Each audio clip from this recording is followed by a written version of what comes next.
জি জি, আমার জন্য আমার জি জি, আপনার শরীর কেমন আছে?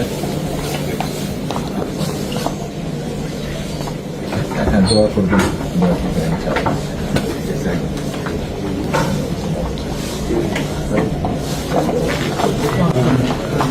আমি আমার পক্ষ থেকে এবং আমার পরিবারের পক্ষ থেকে ধন্যবাদ জানাচ্ছি। আপনি আপনার পক্ষ থেকে বিভিন্ন রকম আয়োজন করেছেন, বিশেষ করে আমার নিরাপত্তার জন্য। Thank you so much, thank you so much. সব রকম আয়োজন নিশ্চয়।